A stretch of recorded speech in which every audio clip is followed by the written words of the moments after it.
ఇన్ని లక్షల కోట్లు పెట్టి రాజధాని కట్టుకోవడం అవసరమా అని ఒకడంటాడు. ఒకడేమో అంత పెద్ద రాజధాని మనకు అవసరమా అంటాడు. కానీ ఒక వ్యక్తికి 500 కోట్లు పెట్టి ప్యాలెస్ కావాలా, ఒక ఇద్దరు కుటుంబానికి 16 అంతస్తుల భవనాలు కావాలి, కంచెలు వేసుకోవాలి, ఒక వ్యక్తికి కావాలి. కానీ మిగిలిన వాళ్ళకి ఎవరికి ఈ రాష్ట్రానికి డెవలప్మెంట్ అవసరం లేదు. అన్న నమస్తే, మీ పేరన్నా? రాజు అమ్మ. అన్న ఏం చేస్తారు? నేను ప్రైవేట్ జాబ్ చేస్తుంటాను. ఏంటి మనకి అమరావతికి అసలు మనకి రాజధాని కావాలా వద్దా? అసలు రాజధాని లేకుండా ఎవరు పరిపాలిస్తారు? రాజధాని లేని ప్రదేశం ఎక్కడ ఉంటుందా? ఖచ్చితంగా రాజధాని కావాలి. మరి జగన్మోహన్ రెడ్డి గారు మాట్లాడుతూ మన రాష్ట్రానికి రాజధాని దేనికి, దేశానికి రాజధాని అంటే కానీ రాష్ట్రానికి రాజధాని ఎక్కడా లేదని చెప్పి మాట్లాడుతున్నారు. మరి అంటే రాజ్యాంగంలో ఎక్కడా లేని మాటలు లేవు అని మనం చెప్తున్నాడు. దేశానికి ఒకటే మరి ఇన్ని రాష్ట్రాలకు రాజధానులు ఎందుకున్నాయి? తమిళనాడుకి చెన్నై ఎందుకుంది?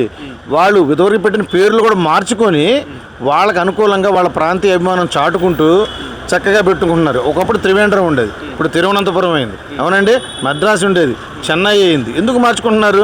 వాళ్ళ ప్రాంతాలను బట్టి వాళ్ళ యొక్క అనుగుణం బట్టి వాళ్ళు మార్చుకొని రాజధానులు చక్కగా నిర్మించుకొని మేము పలానా రాజధాని గొప్పగా నిర్మించుకొని ఉంటే ఈయన రాజధానిలో రాజ్యాంగంలో రాజధానిలో ఉంటే మరి రాజ్యాంగంలో వాలంటీర్లు ఉన్నారా? రాజ్యాంగంలో ఇంటింటి సచివాలయాలు ఉన్నాయా? ఏమి లేవుగా. ఇవేమి లేవు, నువ్వు ఎట్లా పెట్టావు? ఇది చాలా తప్పండి. ఏదో వక్రపూర్వకంగా మాట్లాడడం తప్ప అతను మాట్లాడేది కరెక్ట్ కాదు. అంటే మచిలీపట్నం, విజయవాడ, గుంటూరు మధ్య 3 ప్రాంతాల మధ్య 110 స్థలాలు ఇది కూడా కేటాయింపు చేసుకుని దాన్ని కూడా డెవలప్మెంట్ చేస్తే ఒక ఇంజిన్ తయారవుతుంది. దాన్ని కూడా మావిగారని పేరు పెడితే ఇంకా బాగుంటుందని చెప్పి మాట్లాడిన మాటలు. మరి ఏమండి, అసలు రాజ్యాంగంలో రాజధాని లేదన్నావు, మరి నువ్వు 3 రాజధానులు అంటే పెడతానన్నావు ఏమంటే? రాజ్యాంగం రాజధాని నీకు 3 అంటే నువ్వు 3 రాజధానులు పెట్టినప్పుడు రాజ్యాంగంలో రాజధానులు ఉంటాయి, నువ్వు పెట్టినప్పుడు ఉండవు. ఈ మావిగాని ఏంటండి అసలు ఇప్పుడు అమరావతి పరిధి అంతా ఆయనకు తెలిసి మాట్లాడుతున్నాడో తెలియక తెలియట్లేదండి. ఇప్పుడు దీని మీద రకరకాల మీమ్స్ వస్తున్నాయి, ట్రోల్స్ వస్తున్నాయి. ఇంకో విషయం ఏంటంటే ఆ ట్రోల్స్ని తట్టుకోలేక వైసీపీ సోషల్ మీడియా వాళ్ళు కూడా ఇంతమంది తిరిగి కౌంటర్లో పరిస్థితి అయింది వాళ్ళది. ఎందుకంటే ఆయన పిచ్చి పట్టిన మాటలు మాట్లాడుతున్నాడు. అసలు మావిగాని పేరు ఏంటండి? అసలు ఏదో ఎంత అమరావతి దేవతల రాజధాని, గొప్ప నగరం. దేశం మొత్తంలో దాదాపుగా అన్ని పార్టీల వాళ్ళు, బద్ధశత్రువులైన కాంగ్రెస్, బీజేపీ వాళ్ళు కూడా కలిసి నిన్న ఈ యొక్క అమరావతిని సపోర్ట్ చేస్తూ మాట్లాడుతుంటే, సొంత రాష్ట్రంలో పుట్టి తెలుగు జాతిలో పుట్టి మీరు ముగ్గురు లేచి వాకౌట్ చేస్తారంటే ఎంత దౌర్భాగ్యమైన స్థితిలో నీ పార్టీ ఉంది. ఎటువంటి గైడెన్స్ నువ్వు ఇస్తున్నావు? ఈరోజు తెలుగు ప్రజలకు ఏ విధమైన సమాచారం పంపిస్తున్నావు, ఏదైనా సందేశాన్ని పంపిస్తున్నావు? నువ్వు మళ్ళీ దీన్ని ఈ రాష్ట్రాన్ని పరిపాలించిన కోరిక నీకు ఉందా? అసలుకి నువ్వు పరిపాలించిన ప్రజలు నేను ఆహ్వానిస్తారా? ఆ దేశం మొత్తంలో వివిధ భాషలు, సమాజ్వాదీ పార్టీ కానీ రకరకాల భాషలు ఉన్న వాళ్ళు కూడా అమరావతి రాజధాని స్వాగతిస్తూ, పాపం వాళ్ళకి ఒక రాజధాని కూడా లేదు. ఇప్పటికి విభజన జరిగి 12 సంవత్సరాలు అయినా కానీ వాళ్ళ రాజధాని లేకుండా వాళ్ళు బాధపడుతున్నారు. ఈరోజు మా భారతీయుల్లో తెలుగు వాళ్ళు కూడా మా భారతీయుల్లో భాగమే, వాళ్ళు కూడా చక్కటి రాజధాని వస్తుంది. వాళ్ళు సంతోషపడి హర్షాన్ని వ్యక్తం చేస్తూ ఇంకా వాళ్ళకి ప్రత్యేక స్పెషల్ స్టేటస్ కూడా ఇవ్వండి అని చెప్పి ఆ రేణుకా చౌదరి కానీ ఆ కాంగ్రెస్ పార్టీ వాళ్ళు కోరుకుంటున్నారు. ఎందుకంటే వాళ్ళు చేసిన తప్పిదాన్ని వాళ్ళు సరిదిద్దుకున్న భావనలోకి వాళ్ళు ఈరోజు వచ్చారు, ముందు నుంచి వచ్చారు. ఈరోజు వాళ్ళకి అవకాశం లేదు కాబట్టి వాళ్ళు ప్రతిపాదన పెట్టారు. అమరావతిలో స్పెషల్ స్టేటస్ ఇస్తే అక్కడ ప్రాజెక్టులు వస్తే తద్వారా హైదరాబాదు, విశాఖపట్నం లాగా బాగా డెవలప్ అయిపోతుంది. ఏమండి, రాజధాని అనేది నీటి సదుపాయం ఎక్కడుంది అక్కడ రాజధాని. ఏమంటే ఆది మానవులు కూడా ఎక్కడ నీళ్లు ఉన్నాయో ఎక్కడ మంచి నీళ్ళు అక్కడ జలచరాలు కానీ ఏవైనా జీవులు ఉద్భవిస్తున్న సైన్స్ కూడా చెప్తుంది. నీళ్లు లేని చోట పెట్టుకుంటానంటాడు, సముద్ర తీర ప్రాంతం అంటాడు, పోర్ట్ అంటాడు. ఇక్కడ అమరావతిలో పెడితే మచిలీపట్నం మాకు పోర్ట్ రాదా? ఇక్కడ నుంచి అనుసంధానం పెద్ద పెద్ద రోడ్లు వేయట్లేదా? నువ్వు ఒకటండి, తెలుగుదేశం పార్టీ ఆలోచన, ఇప్పుడున్న ప్రభుత్వం ఆలోచన ఏంటంటే రాజధాని వికేంద్రీకరణ కాదు, అధికార వికేంద్రీకరణ కావాలి. కాదు, అభివృద్ధి వికేంద్రీకరణ కావాలి. అధికార వికేంద్రీకరణ ఎందుకంటే అధికారం ఎక్కడైనా ఒక చోట ఉంటుంది. ఎప్పుడైనా కానీ అన్ని జ్యుడిషియల్ కానీ ప్రతి ఒక్కటి అన్ని సంస్థలు ఒకే చోట ఉంటే ప్రజలందరికీ అందుబాటులో ఉంటుంది. అన్ని సంస్థలు ఒక దగ్గర ఉండాలి. కానీ అభివృద్ధి మటుకు విక్రీకరణ జరగాలి, అన్ని ప్రాంతాలు అభివృద్ధి జరగాలన్నదే ఈ కూటమి ప్రభుత్వ లక్ష్యం. చాలా చక్కగా చేస్తున్నారు. అంటే పక్కన జగన్మోహన్ రెడ్డి గారు ప్రెస్ మీట్లోనేమో అసలు ఎక్కడ డెవలప్మెంట్ చేసినా నేను దేనికి వ్యతిరేకిని కాదు అని చెప్పి జగన్మోహన్ రెడ్డి గారు మాట్లాడుతున్నారు. నిన్న పార్లమెంట్ బిల్లు చేసే టైంలోనేమో ఎంపీలు అందరూ వాకౌట్ చేసి బయటకు వస్తున్న పరిస్థితి ఏంటి? అసలు వైసీపీ పార్టీ నాయకులు కానీ ఇటు ఎంపీ ఎమ్మెల్యేలు అసలు ఎలాంటి స్టాండ్ తీసుకున్నారు రాజధాని పట్ల కానీ అసలు ప్రజల పట్ల కానీ? వాళ్ళకి ఒకటేనండి, ఈ రాష్ట్రం అభివృద్ధి అంటే వాళ్ళకి ఇష్టం లేదండి. ఈ రాష్ట్రానికి ఇన్వెస్టర్లు రావడం ఇష్టం లేదండి. ఏదైనా రాజధాని ఉంటే ఇప్పుడు ఇన్ని లక్షల కోట్లు పెట్టి రాజధాని కట్టుకోవడం అవసరమా అని ఒకడంటాడు. ఒకడేమో అంత పెద్ద రాజధాని మనకు అవసరమా అంటాడు. కానీ ఒక వ్యక్తికి 500 కోట్లు పెట్టి ప్యాలెస్ కావాలా, ఒక ఇద్దరు కుటుంబానికి 16 అంతస్తుల భవనాలు కావాలి, కంచెలు వేసుకోవాలి, ఒక వ్యక్తికి కావాలి. కానీ మిగిలిన వాళ్ళకి ఎవరికి ఈ రాష్ట్రానికి డెవలప్మెంట్ అవసరం లేదు. అనేక మంది ఈ రోజున ఉద్యోగాలు కావాలి అంటే రాష్ట్ర రాజధాని చూసి వస్తారు, రహదారులను చూసి వస్తారు. రహదారులు మన ఈ రోజున అభివృద్ధికి జీవనాడులు లాంటివి అండి. రహదారులు లేకుండా 5 సంవత్సరాలు గుంటలు పెట్టి చంపేశారు.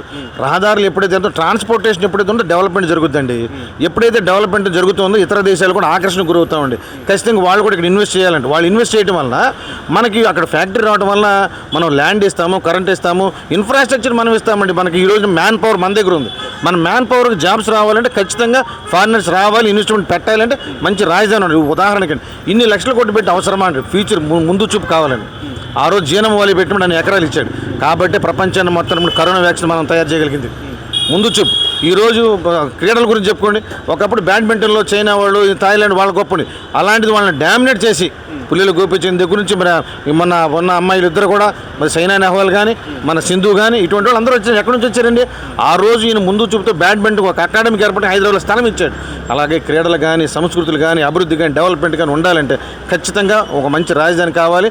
అది కూడా 33,000 ఎకరాలు ఖచ్చితంగా ఉండాలని నువ్వు చెప్పిందే ఆ రోజు చేశారు. మళ్ళీ నువ్వు కాదంటావు. ఏం లేదండి, ఒకటే ప్రాబ్లం. అమరావతి అనేది చిరస్థాయిగా ఉంటే చంద్రబాబు నాయుడు పేరు ఉంటుందని ఆలోచన తప్ప, ఆయన పేరు ఉండకూడదు అన్న ఒక కోరిక తప్ప, ఈ రాష్ట్ర ఆయన ఒకటే స్టాండ్ వైసీపీ స్టాండ్ ఏంటంటే అమరావతి ఉండకూడదు, తెలుగుదేశం పార్టీ పేరు రాకూడదు, చంద్రబాబు పేరు రాకూడదు. దానికోసం ఈ 5 కోట్ల మంది జీవితాలను కూడా ఆయన తాకట్టు పెట్టడానికి కూడా సిద్ధపడుతున్నారు. అంటే నమ్ముతారన్న ప్రజలు ఈ విధంగా వైసీపీ నాయకులు ఏదైతే చేస్తారో ప్రజలు మళ్ళీ నమ్ముతారు జగన్మోహన్ రెడ్డి గారిని? ఒకప్పుడు సెంటిమెంట్ తండ్రి చనిపోయిన సెంటిమెంట్, బాబాయ్ చనిపోయిన సెంటిమెంట్, ఇలాంటి సెంటిమెంట్లు వాడి ముందుకు వచ్చాడు. కానీ కోడికెత్తి కేసు ఇలాంటివన్నీ సమస్య ఏ ఒక ఇన్సిడెంట్లు క్రియేట్ చేస్తూ ఉంటారు. చేసుకొని సెంటిమెంట్. ఈరోజు సోషల్ మీడియా బాగా డెవలప్ అయింది. ప్రతి ఒక్క మాట, నువ్వు మాట్లాడిన ప్రతి ఒక్క మాట ఆన్ రికార్డుగా ఉంటుంది. ప్రతి ఒక్కరికి తెలియపరుస్తున్నారు. రాజధాని కావాలన్నది నువ్వే, అమరావతిని సపోర్ట్ చేస్తానన్నది నువ్వే, 33 ఎకరాలు కావాలన్నది నువ్వే. ఇవన్నీ కూడా మేము సపోర్ట్ చేస్తాం. ప్రాంతీయుల మధ్య విభేదాలు సృష్టించడం నాకు ఇష్టం లేదు కాబట్టి నేను అమరావతిని సపోర్ట్ చేస్తానని ఆ రోజు అసెంబ్లీ సాక్షిగా నువ్వు మాట్లాడే మాటలు ప్రజలందరి మనసులో ఉన్నాయి. ఆ తర్వాత 3 రాజధానులు గేమ్ ఆడింది పోనీ 5 సంవత్సరాల్లో ఏమైనా 3 రాజధానులు ఒక్క డెవలప్మెంట్ చూపించావా? ఒక ఋషికొండ ప్యాలెస్ కట్టుకున్నావు, దాన్ని కనీసం ఎవరికి చూపించకుండా సీక్రెట్గా కట్టాల్సిన అవసరం ఏంటి? అదేమంటే పెద్దోళ్ళు గవర్నర్ వాళ్ళు వచ్చినప్పుడు వాళ్ళకి అని మళ్ళీ మాట మార్చారు. అలాంటప్పుడు పవన్ కళ్యాణ్ వెళ్ళి చూడటానికి తనకి ఎందుకు ఒప్పుకోలే? నువ్వు ఎందుకు అరెస్ట్ చేశారు? అక్కడ ఎందుకు రానివ్వలేదు? ఇవన్నీ కూడా ప్రజలు ఆలోచిస్తున్నాయి. ఇక అభివృద్ధి అంటారా? అన్నీ నేనే తెచ్చానంటాడు. ఆర్సెల్ఆర్ మెట్ల గురించి చెప్పండి. మనం చెప్పాడు ఒరిస్సాలో 1,04,000 కోట్లు పెట్టి పెడుతున్నారు, మళ్ళీ ఆంధ్రాలో ఎట్లా పెడతారు? వెంట అందుకు అంత డబ్బు ఉందా? చంద్రబాబు నాయుడు లోకేష్ చెవిలో పూలు పెడుతున్నారు జనాన్ని. అంత నెక్స్ట్ డే భూమి పూజ శంకుస్థాపన కాగానే అసలు ఆర్సెల్ఆర్ మిస్టర్ తీసుకొచ్చింది నేను, ఈ స్థలం ఎంత వెర్రితనం అంటే అసలు మొత్తం కూటమి నాయకులు మొత్తం క్రెడిట్ చోరీ డిజాస్టర్ చేస్తా ఉన్నారని చెప్పి మాట్లాడుతున్న పరిస్థితి. ఇప్పుడు ఆడలేక మందుల మీద పడినట్టు ఒక విషయం అండి. జనాల నానుడు ఏంటంటే, ఒకడు పద్దాక నీ మీద పడి ఏడుస్తూ పిచ్చి మాటలు మాట్లాడుతున్నాడు, నువ్వు బాగా అభివృద్ధిలోకి వెళ్తున్నావు అర్థం.